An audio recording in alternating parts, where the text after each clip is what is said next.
Ever since cameras were invented, we've been snapping away photos non-stop. Today, almost every minute of our day gets posted on social media, and most of those involve pictures. Some images are captivating, most are mundane, but on occasion there are those that reveal something scary, unexplained, or even sinister. These are 5 of the scariest and most frightening images ever captured. Number 5. Joe Martinez and the Demon Dog.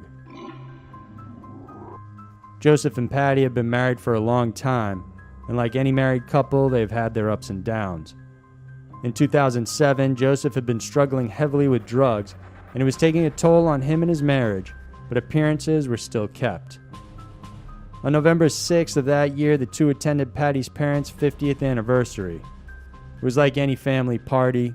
There were glasses clinking and people talking. Both Patty and Joseph were all smiles when a relative snapped their photo. Joseph didn't see or feel anything unusual at the time, but what he saw right after the picture was developed changed his life. The image shows the pair dressed in a tux and a dress. At first glance, there was nothing different or unusual about it, until Joseph looked closely over his shoulder. Hovering right above was what appeared to be some sort of demon dog-like creature. When his wife saw it, she told him, "Man, you're really walking with Satan." The couple can't explain what it was, as they didn't have any dog behind them during the time the picture was taken. Martinez says he believes it could be none other than the devil himself. John Davenport, a 20-year photo expert, was able to examine the image and said that it hasn't been tampered with and looks authentic. The image has been studied by different paranormal investigators as well, and they all don't know exactly what to make of it. After Joseph saw the creature, he was scared straight. Convinced it was a demon, he was able to stop doing drugs completely. He now keeps the picture inside his wallet at all times to remind him of the darkness that drugs brought to his life, and has been clean and sober ever since. Number 4. The Candyman's 29th victim. 28. That's the number of victims serial killer Dean Corll and his accomplices supposedly killed. But it seems there may have been a 29th unidentified victim.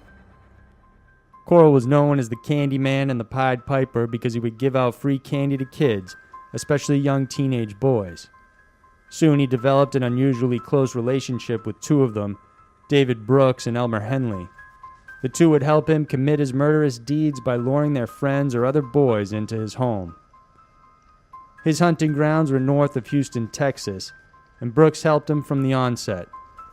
Henley was initially lured to the home as a victim, but for some reason, Corll decided he would make a good accomplice as well. Soon, Brooks and Henley would be actively looking for boys to abduct, collecting $200 for each one they brought in. The victims would be drugged or given alcohol, and afterwards they'd be tied to a torture board. This was an 8x3-foot piece of plywood with handcuffs on the corners. The boys would be sodomized and tortured before being killed and then eventually buried. Some of the victims were shot, others manually strangled, and on occasion even Henley and Brooks would partake in the murders. Eventually, though, it was Henley himself that killed Corll when they got into an argument after the Candyman tried to kill 2 of Henley's friends. Henley confessed to everything when he was arrested and has helped investigators track down most of the bodies. Both Brooks and Henley are currently serving out life sentences. It's always been believed that Dean Corll killed 28 victims in total, but when a filmmaker named Josh Vargas decided to create a movie about the serial killer, he discovered something that may have been overlooked. He discovered an old Polaroid photo among the possessions of Henley, Corll's accomplice. When Vargas interviewed Henley's mother about making the film, she told him that she had boxed up all of his items and placed them inside a school bus left out in an overgrown field. Vargas, with her permission, went there and started sorting through his things. Inside, he found the picture of a young blonde boy. In the photo, you can see him on Corll's floor. He's in handcuffs and in some unusual contraption. Right beside him is Corll's toolbox with all the implements he is known to have used when he tortured his victims. The picture was shown to Henley, but he can't remember the boy. He did say it must have been taken in 1972 or 73, right after he got his Polaroid camera. To this day, no one knows the identity of this young boy, and it's possible he could be the 29th victim, whose family is either passed on or is yet to ever see it. Number 3. The Black Knight Satellite. The Black Knight Satellite is the name given to a mysterious object captured by NASA that was orbiting the Earth in 1998.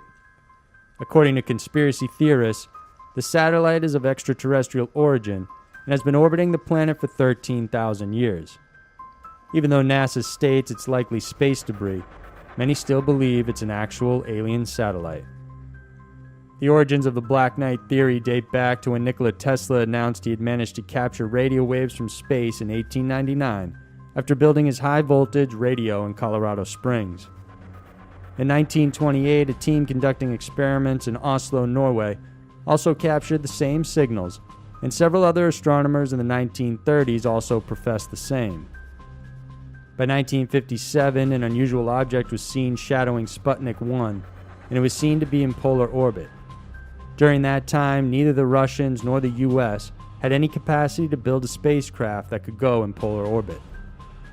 This specific type of orbit is used when observing Earth over time, or Earth mapping, so it seems that the Black Knight would be some sort of reconnaissance satellite if you believe that's what in fact it is.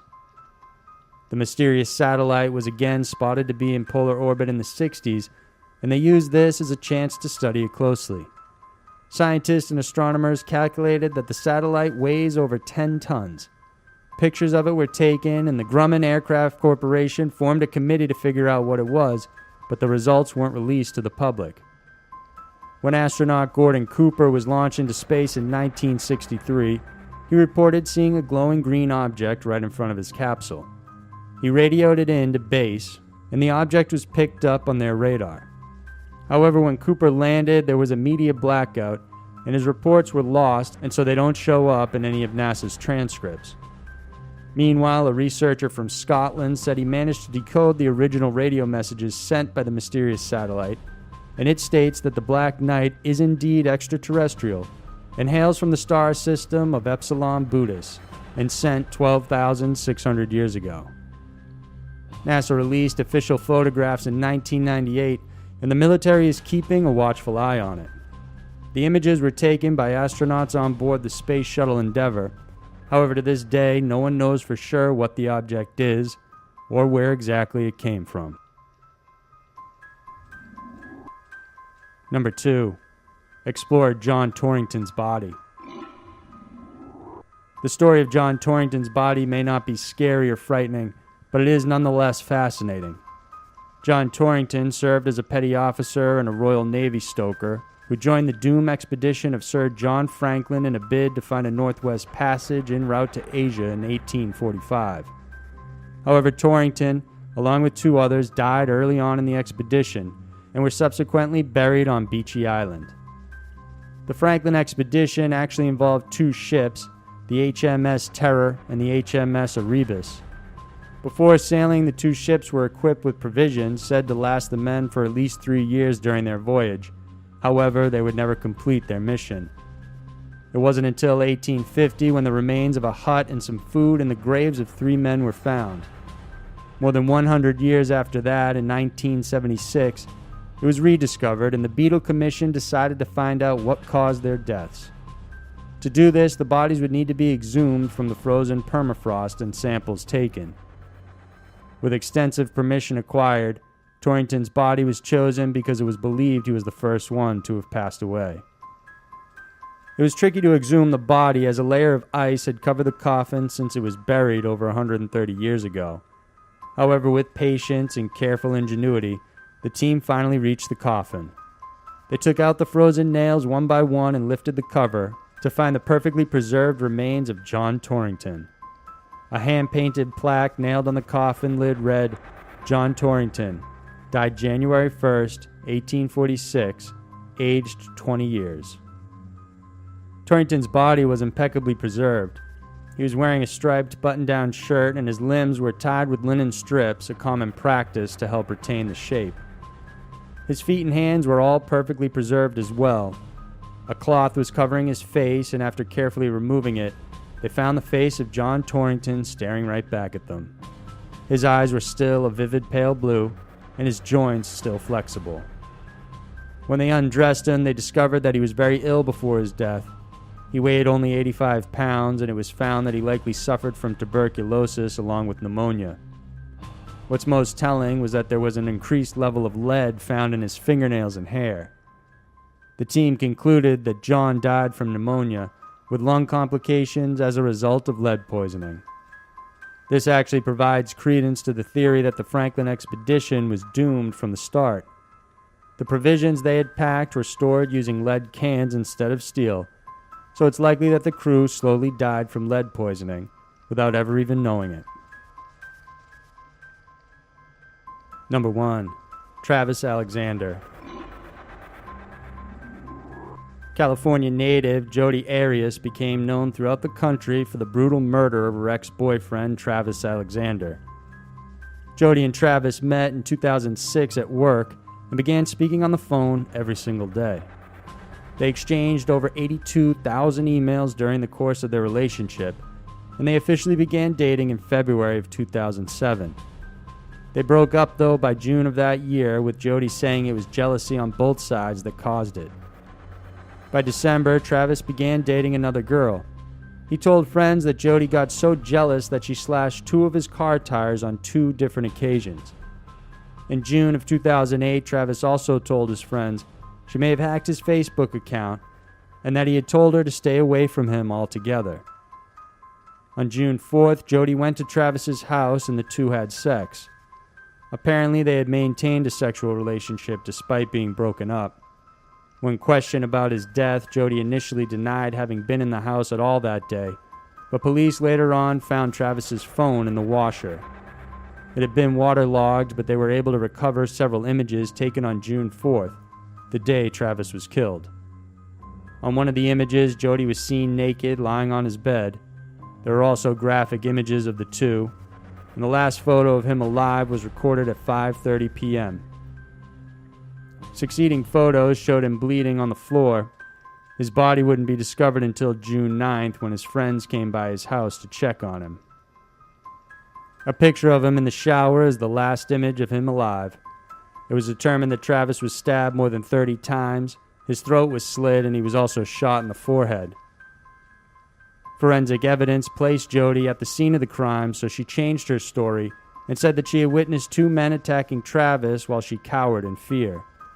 Then later on, she changed her story yet again, claiming she did indeed murder Travis, but only in self-defense after he tried to attack her.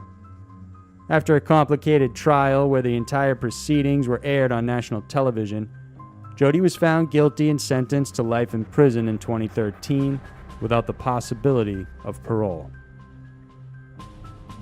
So there were 5 of the scariest and most frightening images ever captured.